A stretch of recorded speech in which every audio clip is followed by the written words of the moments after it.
Mums atrodo, kad plačiai masiai, kad nacionalinio saugumo, reiškia, interesas, jis ir yra pats svarbiausias valstybei, nacionalinio saugumo įvairios grėsmės.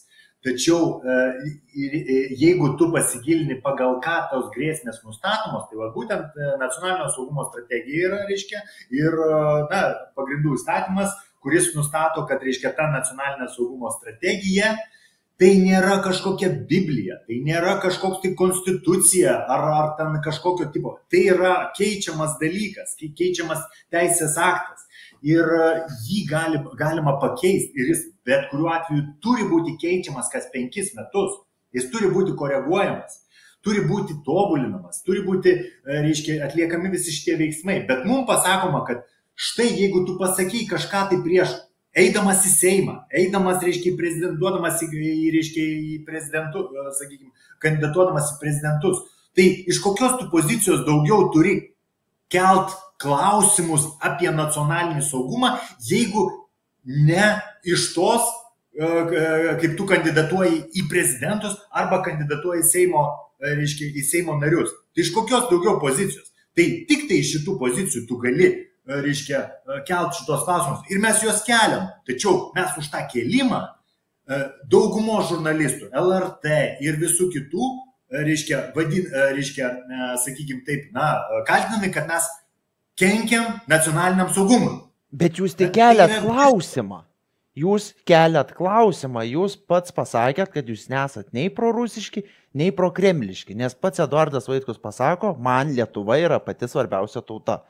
Tai kažkur yra galbūt dezinformacijos kažkokie šaltiniai, kurie, apverčia viską aukštyn kojom, nes jūs nesat, jeigu jūs būtumėt prorusiški, aš kaip suprantu, jūs keltumėt grėsmę. Bet jūs dabar iškeliat klausimą, kodėl jūs esat vadinami prorusiškais, prokremliškais ir jūs automatiškai tampat kažkokiu kaip priešų Lietuvos žmonėm. Ir todėl Lietuvos žmonės bijo stoti šalia jūsų, išsakyti savo nuomonę, kuri gali pritarti jums, nes jie bus lygiai taip pat palaikomi grėsmę Lietuvos saugumui, kas nėra, logiška. Nes jūs tik keliat klausimą apie jį.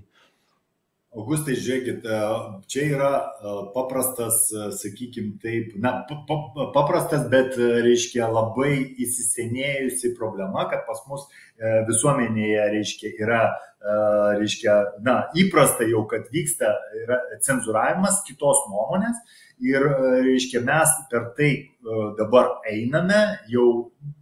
Mes asmeniškai su tuo susidūrėm ir kiekvieną dieną tai mes matome ir šita cenzūra prisideda prie, kas yra, sakykime, reiškia, kaip čia pavadinti, reiškia, mes šnekam, kad nacionalinio saugumo, reiškia, grėsmės, tai mūsų yra kalbos apie tai, kad mes siūlom tokią, sakykime, koreguoti mūsų nacionalinio saugumo strategiją. Kad keisti mūsų užsienio politikos kryptį ir ten kažkokius tai pakeitimus daryti nacionalinėje strategijoje. Ir nacionalinio strategijoje vienas iš pagrindinių, reiškia, uždavinių yra, reiškia, mažinti polarizaciją visuomenė. Polarizacija yra tada, kada, reiškia, dvi visuomenės grupės turi visiškai priešingą poziciją kažkokiu klausimu ir jos neranda jokio konsensuso. Ir tas polarizavimas labai kenkia. Ir tai kenkia taip stipriai, kad tai, reiškia, gali būti kaip grėsmė nacionaliniam saugumui. Tai visi šitie žurnalistai, kurie, reiškia, šitais straipsniais, kad, reiškia, su šitais šmeižiančiais straipsniais, jie polarizuoja visuomenę. Jie, ką sakė po prezidento rinkimų, reiškia. Po prezidento rinkimų šnekėjo apie tai, kad reikia būtinai daryti diskusiją su šituo 100 000, kurie balsavo už Eduardą Vaitkų, todėl, kad, reiškia, jie yra neišklausyti, todėl, reiškia, jie reiškia, reikia būtinai su jais eiti į diskusiją. Tai mes turime vėl Seimo rinkimus, mes turime mėnesį laiko iki Seimo rinkimų ir jokių diskusijų nevyksta.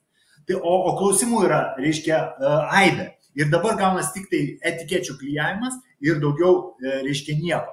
Ir, reiškia, žmonės toliau gyvena toj baimėj, todėl, kad per laikraščius eina tai, kad, reiškia, Eduardas Vaitkus prokremlinis, reiškia, kelia grėsmę nacionaliniam saugumui.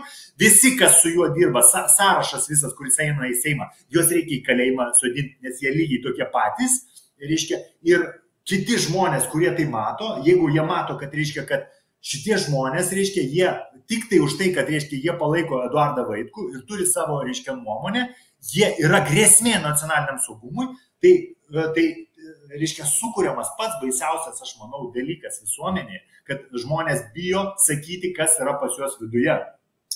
Jie bijo sakyti apie savo įsitikinimus. Ir tai yra didžiausia grėsmė, tai yra žymiai baisiau negu bet kokie kiti nusikaltimai. Todėl, kad mes pradedame, reiškia, žmonėm parodyti, kad jūs nešnekėkite tai, ką jūs, reiškia, kuo jūs tikite viduje. Jūs nešnekėkite apie tuos svarbius jums dalykus, todėl, kad jeigu jie, reiškia, nesutampa su valdančiųjų vykdoma politika arba kryptim kažkokia tai vedama, vertybių politika, vertybinė politika ar dar kažko, jeigu jūs nesutinkat su jie, jūs geriau nesakykite. Todėl, kad jūs grės lygiai tokios pačios pasekmės kaip Eduardui Vaitkui, kuris pasakė, visi tai mato.